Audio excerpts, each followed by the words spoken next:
Next topic natin is about kinematic equation. So, meron tayong formula, apat na kinematic equation.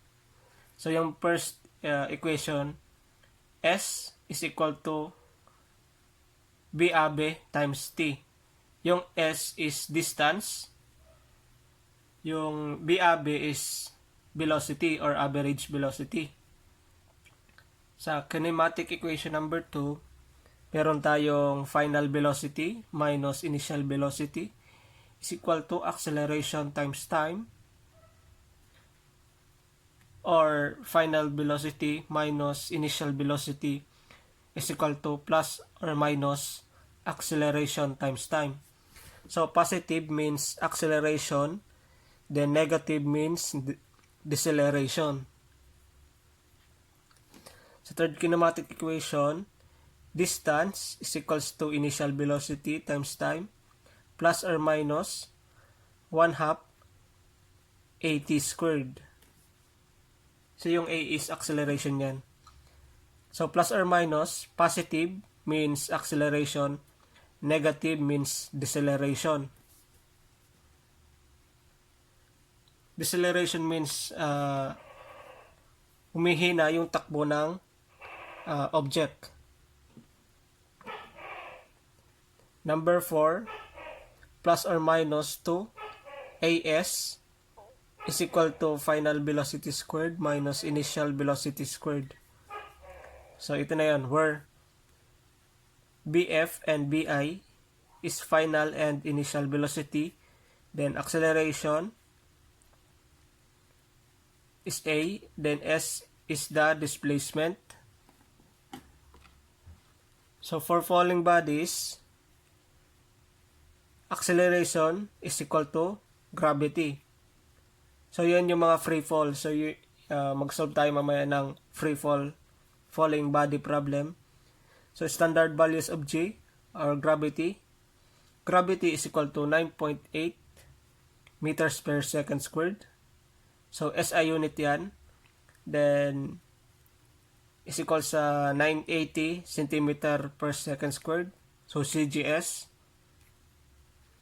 Then 32.2 feet per second squared English system. So meron tayong sample problem. An object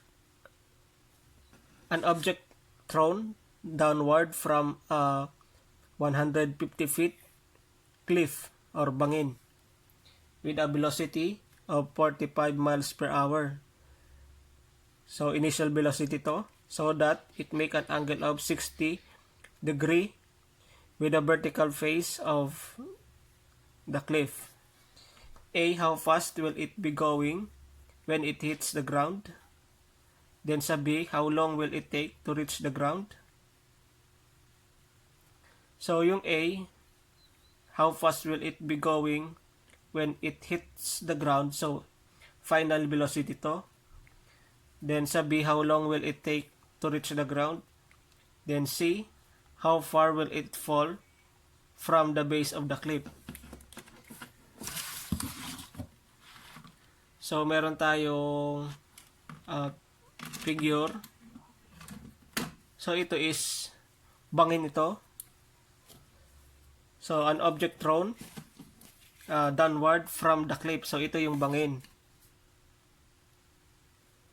Yan yung bangin.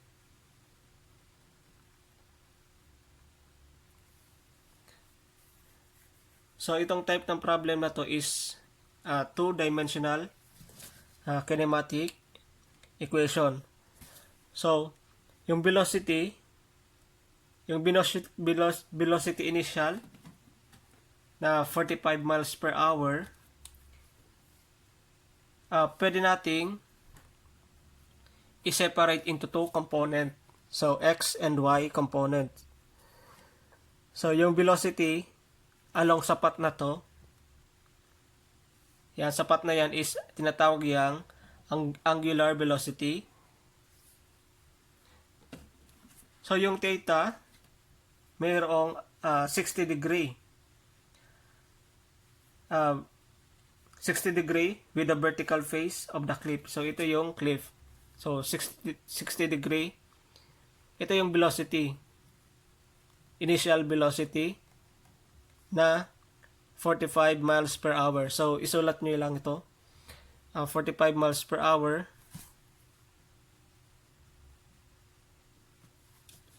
So, ito yung angle. Angle between the velocity and the vertical cliff is 60 degree.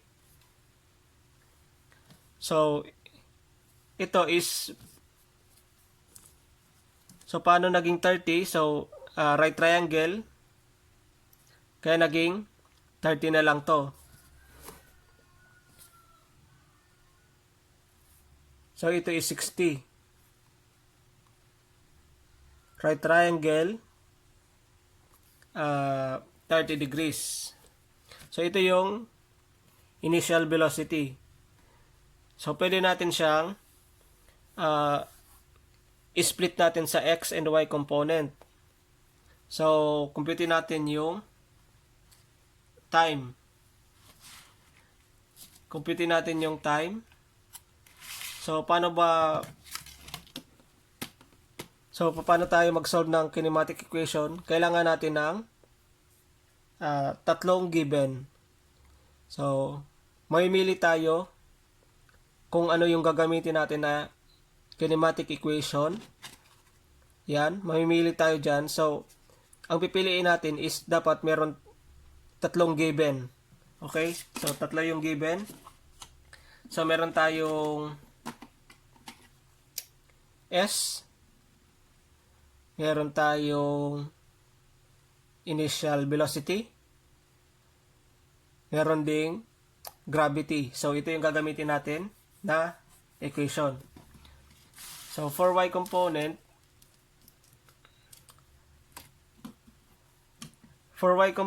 so, i-break down natin sa y.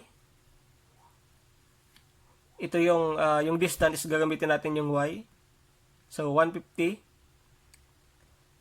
So, y is equal to initial velocity. So, initial velocity is, since y, so, familiar na kayo dito. So, bi sin 30 plus 1/2 gravity times time. So, positive kasi going down. Remember, pag going down, positive. So, for example, meron tayong ball or stone. So, i-drop lang natin siya. So, hawak-hawak natin yung ball, i-drop natin. So, from zero velocity, nag-travel siya pababa, meaning, from zero, tumataas yung velocity. So, meaning, nagkakaroon ng acceleration. So, kaya naging positive to. So, remember, pag going down, positive. So, y is equal to, so, ito na yon.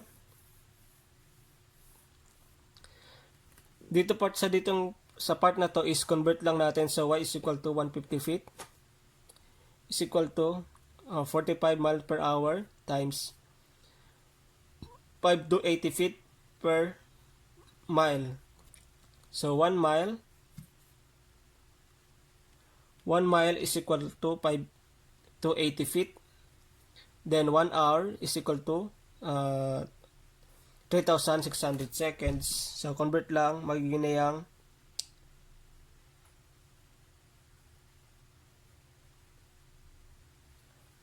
yung feet per second. So, cancel. So, feet per second. Plus 16t squared. So, evaluate nyo lang. So, may siyang 150 is equal to 33t plus 16t squared.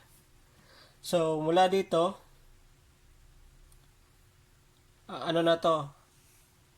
Gamitan natin ng quadratic equation. So, A is equal to 16, B is equal to 33, C is negative 150.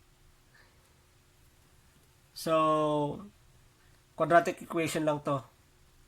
So, T is equal to 2.2. seconds. So, try natin solve natin gamit yung calculator. So, 16. Yung t gawin natin x. Try natin kung makuha. Plus 33x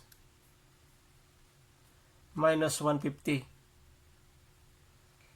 Pag nakuha siya, ang sagot dito is dalawang value. So, dalawang value kasi nasa second degree yung equation. So, try natin shift solve lang. Shift solve. Solve for x equals. So, 0.38. So, meaning, hindi natin nakuha yung 2.2. Dapat ang sagot dito is 2.2. So, ang lumabas is yung isa pang value niya, yung T2. So, hindi umubra. So, bali, kailangan yung solve by quadratic equation or punta tayo dito sa escape AC mode. 5 equation. Then, 3.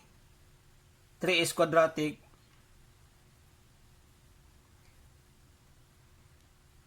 So, input lang natin to.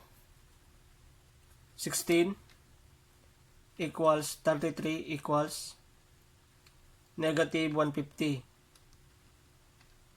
equals, tapos equals natin. Ayan, 2.19 or 2.2 seconds. Tapos yung isa, negative 4.26. So, ito yung answer is, time is 2.2 seconds. For next is kunin natin yung velocity y. Velocity y squared. So, ito yung final velocity minus vi sin theta squared is equal to 2jy. So, going down. So, positive to. Then, vy. So, ito,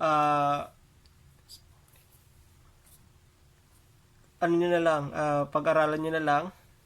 So, by is equals to 103.4 feet per second. So, nakuha na natin yung final. Ito is final velocity.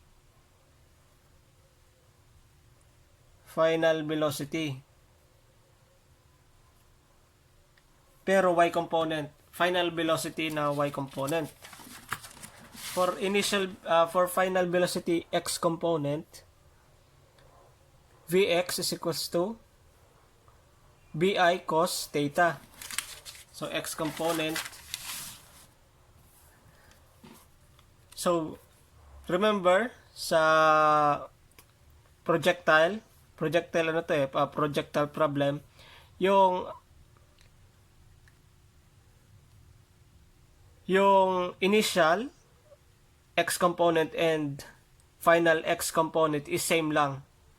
So, kasi yung acceleration is always going down. So, therefore, ax is equal to 0.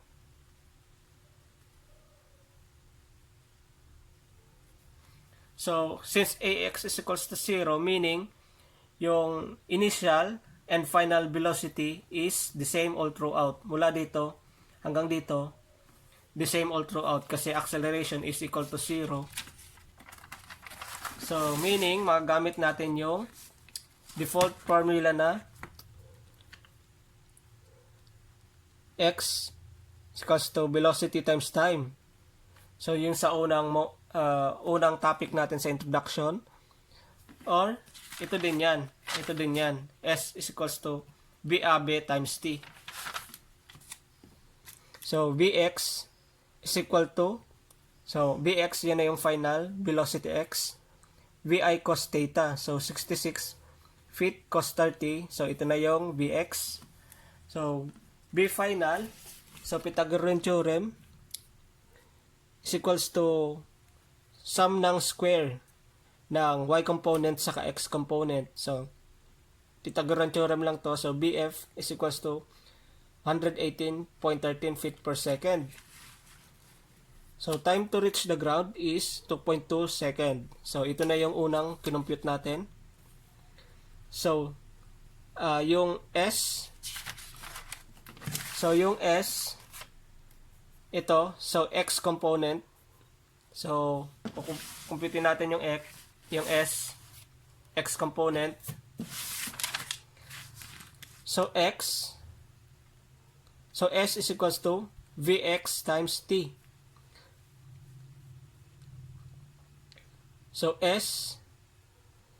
kukunin natin yung, since meron na tayong time, so makompute natin yung S is equals to 57.15 feet times 2.2, S is equal to 125.73 feet.